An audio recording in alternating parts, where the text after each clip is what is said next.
kalabog niya sa pintuan.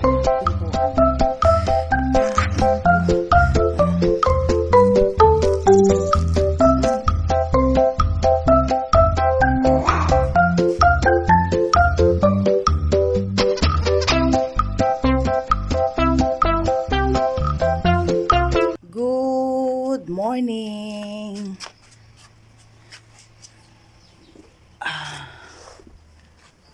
Ginising tayo ng isang kapitbahay para magbigay ng, ayun, pinakita ko guys, ay, ang lakas ng kalabog niya sa pintuan.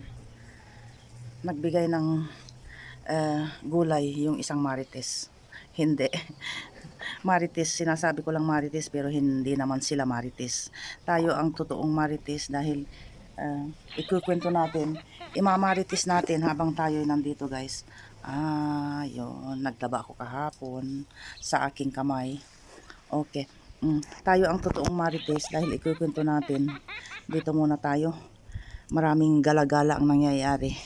So, mag-vlog tayo ng kwentuhan guys. At yun nga, sinasabi ko lang na marites pero hindi sila ang marites guys. Ako ang tunay na marites dahil ikukwento ko sa inyo ang kunting kaganapan dito sa kabundukan. Ang buhay dito guys, mga kapitbahay, nakakataba ng puso ang mga ginagawa nila sa akin. Sa umaga ganoon, pag nakapitas sila ng mga gulay-gulay dyan, gulay doon, meron silang binibigay sa akin. Hindi ako bumibili ng kamatis, ng beans, tapos ano pa, ang binibigay, mga prutas, nasabi ko na sa inyo guys. Oo. Kakatok sila, yun nga. Ako yung nagigising ng 9:30 dito. 9:30 na guys. Pero ang mga tao, maririnig mo sila 7 o'clock. Kumakalabog na sila dyan sa kapitbahay. Ang iingay na sila. Maiingay na sila. Sabi nung isang kapitbahay, come and drink coffee. Mga ganun ba? Nagtatawagan sila para magkape ang bawat isa. So yun nga, nagbibigay sila ng kung ano-ano. Gaya nga kanina, ang lakas ng kalabog. Tapos, alam nila na ako'y nagigising ng 9 o'clock, 9:30, ganoon. So wala namang pumupunta dito ng 7 or 8. Basta 9, 9:30 ganoon. So, gagawin nating salad, yung binigay nila kanina.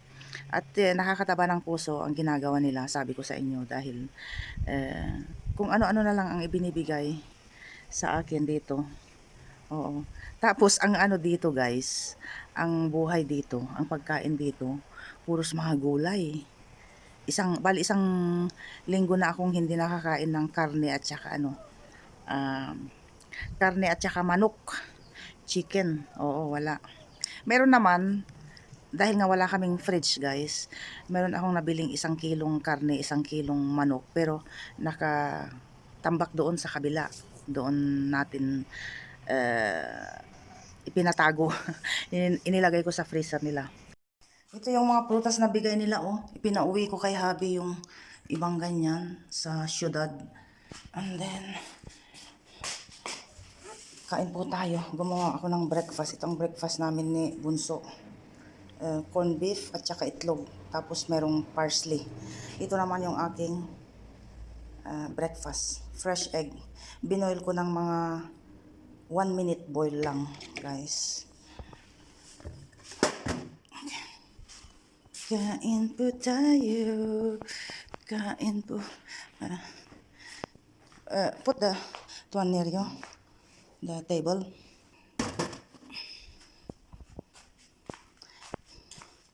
Lucky!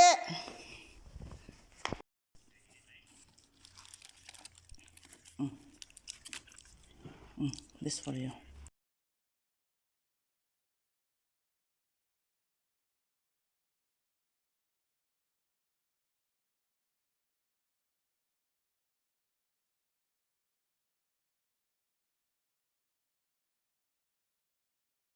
Nakasando ako guys, nainitan ako. Nakasando ako tapos walang pang ibaba. Alam nyo na. Pero mahaba itong sando ko. Kami lang ni Bunso. Tapos yun, nakakain na kami, nakakain na rin si Lucky. Oo. Sinaluan kami. Sinaluan kami ni Lucky. Ang sarap ng fresh egg po. Nainitan ako. Ngayon ko lang na-feel yung dahil naglampaso po tayo dito sa buong bahay.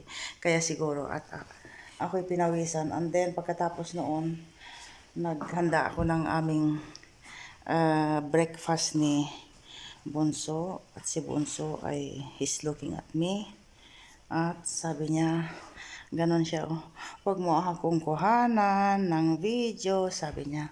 Pero nitong nakaraang video natin, in the mood siya, nakatutok yung camera sa kanya. Napanood nyo ba guys? Oo, may mga videos siya na kalaro niya si Lucky at may mga ibang videos din na kung saan ay nakuhanan natin siya. Medyo nilambing-lambing natin siya ng konti para naman maiba yung inyong makikita sa ating vlog, sa ating vlog para ibang pagmumukha naman. Ayun. At yun nga pala yung bigay nila kanina na bigay nung ali na gulay. Masarap yun. Dandelion. Oo, dandelion. Tama ba yung pronunciation ko? Paborito ko ito. Pero dito ang ginagawa nila, guys, dahil fresh at saka young lang siya. Young. Mura lang siya. So, ang ginagawa dito, pinakain niya ng parang kinakain ng parang lettuce. Aray, madilim. Kinakain ng parang lettuce lang. Oo. Kaya, ang gagawin ko siguro ay isasalad ko na lang na ganyan.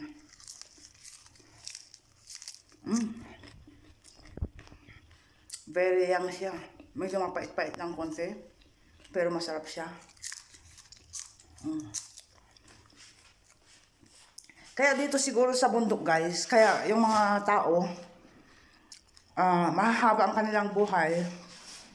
Dahil puro natural lang yung kanilang mga kinakain. At okay, ipakita ko dito guys. Mamaya-maya, sandali. Tanggalin natin yung mga damit dyan. Dahil hindi ko pala na ipapakita guys, yung munting pagbabago ng ating bahay. Pero ganun pa rin guys, marami pa rin dapat gawin. Ito yung bed na i-assemble pa. So yan po ang ating tulugan. Folding bed lang siya. Nakakaraos din naman sa pagtulog. Dahil nga hindi pa na-assemble itong ating bed dyan. At nandyan na si Lucky. Hindi na natin inayos. It's okay. Tapos andun ako.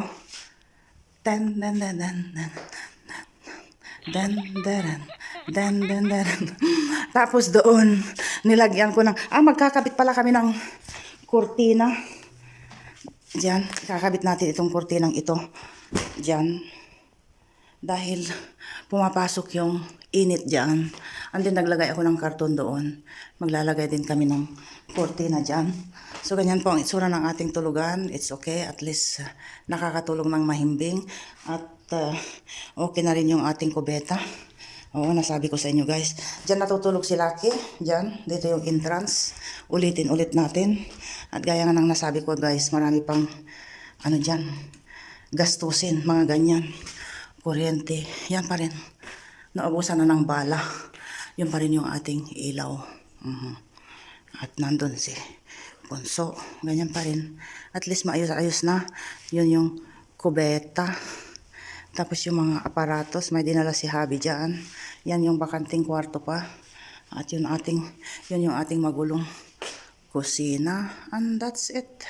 Nakagawa ako ng mumunting table doon. Ayun, okay na. Maayos-ayos na rin. So, maayos-ayos na rin. Nakaraos na yung aming almusal. Almusal, what time is it now? Mag-11 na. Yun yung almusal namin ni Bunso. At gawin nating salad yun at tingnan natin kung anong oras darating yung ating tatay. Sabi ko nga sa kanya, kung pagod ka, hindi na kailangang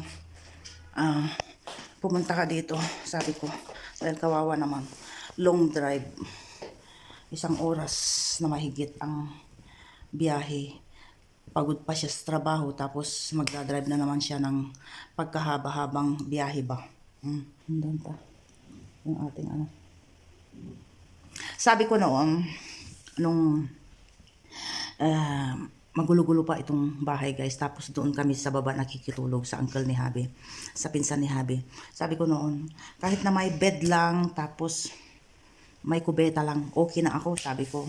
Tapos may bed na kami, may tulugan na kami, tapos may kubeta na kami. Inaapura ko si Habi na gawin lahat ba. Pero nakakaawa din dahil palagi silang busy. Ngayong may bed na, may tulugan na, tapos may kubeta na. Hindi pa rin ako nasiyahan ba.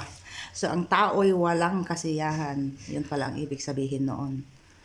So yun na yun guys. At kita-kits tayo ulit sa susunod na ganap.